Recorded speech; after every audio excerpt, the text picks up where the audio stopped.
नमस्ते और स्वागत है टॉप 10 सिलेक्शन में। इस वीडियो में हम गिनेंगे हमारे टॉप 10 रिकमेंडेशंस सबसे बेहतरीन साइंस फिक्शन फिल्म्स के लिए जो आपको देखनी चाहिए। यदि आपने पहले से नहीं देखी है तो ये चयन अंडररेटेड और क्लासिक फिल्मों का मिश्रण होंगी जिनके बारे में कई लोग और साई-फाई प्रेमी अभी भी अनजान हैं। इसलिए ब्लॉकबस्टर फिल्मों जैसे इंटरस्टेलर, ड्यून और कई और लोकप्रिय फिल्मों की उम्मीद न करें। अब चलिए वीडियो शुरू करते हैं। Number 10, Europa report. यह 2013 की साइंस फिक्शन फिल्म है जिसका निर्देशन सेबेस्टियन कॉर्डेरो ने किया है। कहानी बृहस्पति के चंद्रमा यूरोपा की यात्रा पर केंद्रित है जिसके बारे में संदेह है कि उसकी जमी हुई सतह के नीचे सभ्यता है। कथा निजी स्वामित्व वाले यूरोपा 1 स्पेसशिप से प्राप्त वीडियो टेप के माध्यम से सामने आती है जो महाद्वीप के बारे में अधिक जानने के लिए एक अभियान पर गए थे। चालक दल में विभिन्न देशों के 6 कमांडर हैं जिनका नेतृत्व परियोजना कमांडर डॉक्टर सामंथा उंगर करती है। हालांकि जब अंतरिक्ष यान यूरोपा के पास पहुंचता है तो उन्हें तकनीकी समस्याओं और संचार कठिनाइयों का सामना करना पड़ता है, लेकिन वे ग्रह पर उतरकर जीवन के संकेतों की खोज के अपने वैज्ञानिक अभियान को शुरू करने में सफल होते हैं। जल्द ही चीजें तब और खराब हो जाती हैं जब चालक दल बर्फ की परत के नीचे अजीब रूपों की खोज करता है और उनके साथी गायब होने लगते हैं। कहानी science fiction and documentary style की कहानी कहने के पहलुओं को मिलाती है, बाहरी अंतरिक्ष मिशनों से जुड़े कठिनाइयों और खतरों पर ध्यान केंद्रित करती है।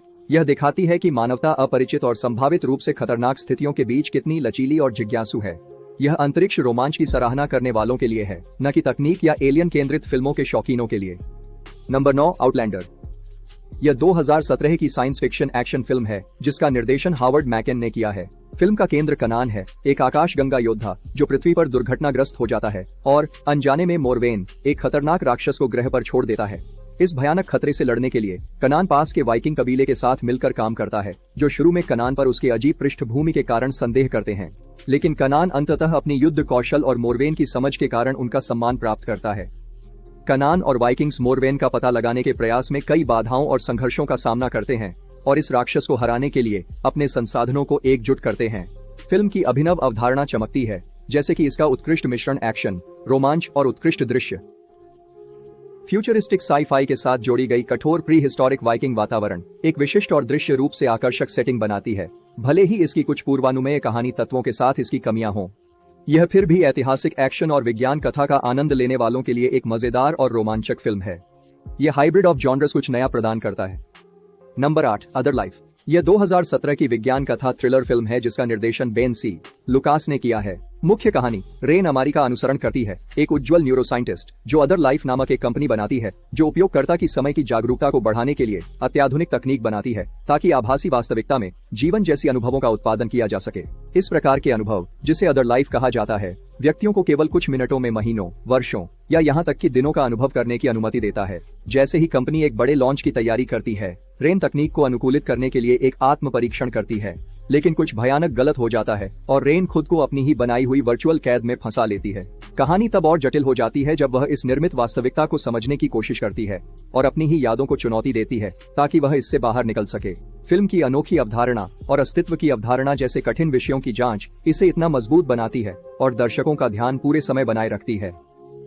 Other life sophisticated visual style, जिसमें वर्चुअल रियलिटी दृश्यों को उजागर करने वाले विशेष प्रभावों को कुशलता से किया गया है, वास्तविक और वर्चुअल क्षेत्रों के बीच एक सहज संक्रमण उत्पन्न करती है। हालांकि कहानी कभी कभी धीमी लग सकती है, लेकिन जो दर्शक तकनीकी साइंस फिक्शन का आनंद लेते हैं उन्हें यह अभी भी आकर्षक लगेगी। Number 7, attack the block. यह 2011 की साई-फाई कॉमेडी हॉरर फिल्म है जिसका निर्देशन जो कॉर्निश ने किया है। कहानी मोसेस और उसके दोस्तों के समूह का अनुसरण करती है जो अपने पड़ोस में गिरे एक उल्कापिंड का सामना करते हैं जिससे एक छोटा बाहरी जीव निकलता है।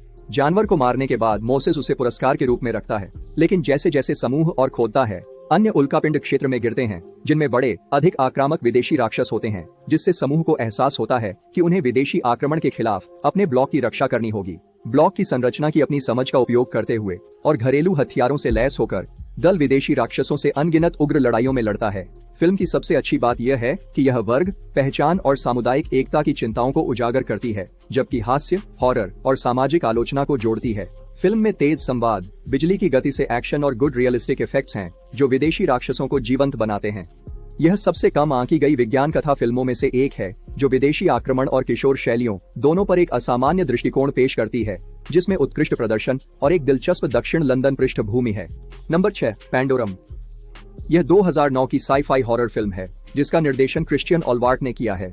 कहानी कॉर्पोरल बाउर और लेफ्टिनेंट पेटन के इर्द गिर्द घूमती है जो विशाल अंतरिक्ष यान एलिसियम पर हाइपरस्लीप से एमनेसिया के साथ जागते हैं।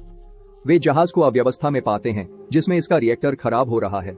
जब बाउर और पेटन जहाज की समस्याओं की और गहराई से जांच करते हैं तो वे एलिसियम के उद्देश्य और उसके चालक दल की नियति के बारे में डरावनी सच्चाइयों की खोज करते हैं। चीजें तब तीव्र मोड़ लेती हैं जब वे शत्रुतापूर्ण म्यूटेंट मानवों से मिलते हैं, जिससे उन्हें जहाज के खतरों से निपटने और अपने साथी सर्वाइवर्स की रक्षा के लिए अन्य बचे लोगों के साथ मिलकर रिएक्टर को स्थिर करना पड़ता है।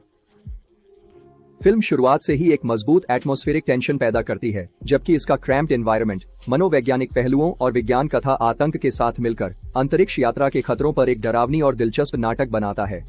कुछ कहानी जटिलताओं और भ्रमित चरित्र उद्देश्यों के बावजूद पैंडोरम अपने मुख्य उद्देश्य को प्राप्त करता है, जो एक डरावनी यात्रा प्रदान करना है।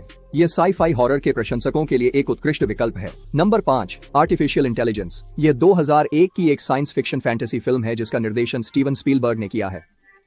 फिल्म एक ऐसे भविष्य में घटित होती है जहां लोगों की सेवा अत्यधिक विकसित मेचास रोबोट्स द्वारा की जाती है।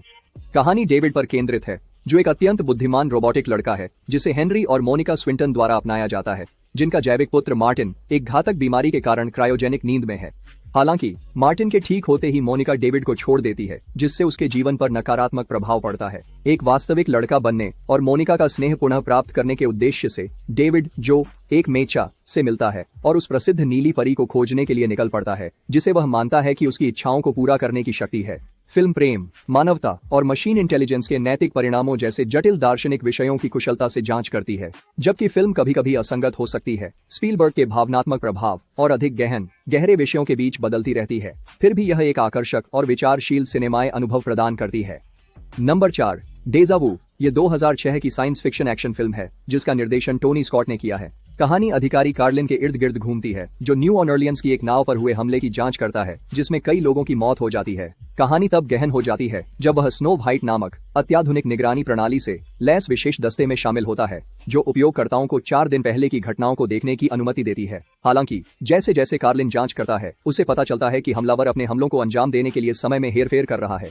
यह स्वीकार करते हुए कि वह स्नो व्हाइट का उपयोग करके इतिहास को बदल सकता है, कार्लिन विस्फोट को रोकने और लोगों की जान बचाने का प्रयास करता है। वॉशिंगटन एक शक्तिशाली प्रदर्शन देता है जो फिल्म को एक गहरा, तीव्र, भावनात्मक पहलू देता है। फिल्म के साहसी विचार को टोनी स्कॉट के आक्रामक निर्देशन द्वारा पूरक किया गया है, जो कहानी को तेजी से आगे बढ़ाता है और दांव को ऊंचा रखता है। हालांकि कहानी कभी-कभी वास्तविकता से भटक जाती है, एक्शन दृश्यों और आकर्षक समय यात्रा विधियों के कारण यह एक अत्यंत आकर्षक अनुभव बनाती है।